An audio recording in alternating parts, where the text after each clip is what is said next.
il nuovo seggiolone di Leo, il bicchierino di Leo. Olha esse pão que a gente acabou de fazer. Buono, Leo? Mas tem outro Eu quero sabor comer esse do que aquele pão que você come lá. Eu quero comer esse biquíni.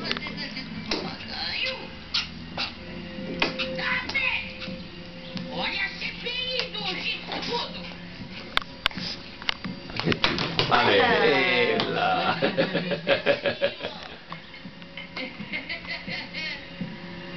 Ah! Gente, essa mesa tá muito baixa. Pois é, olha só, só parece um túnel. Madonna. Nossa. Ai, ai, ai. Vou fazer assim, ó. Aí, tio. Passa água aqui, ó.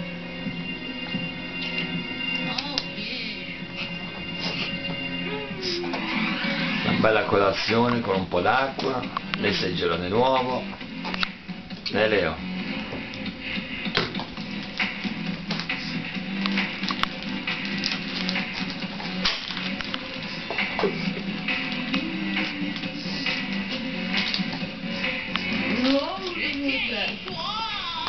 Ó, não é por nada não, mas esse lado aqui eu não mexi. Não tenho a menor Eu botei ele em pé. Enquanto você experimenta. que eu vou pôr o palado aqui agora. Ai, que coisa boa. Agora você está falando em décima seleção, né? E a gente tem que pensar o que a gente pode pedir para aqueles que vão ser nossos representantes no legislativo e no executivo, né?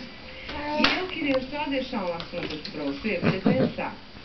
E é um assunto que me faz refletir diariamente a respeito dos impostos no nosso orçamento familiar.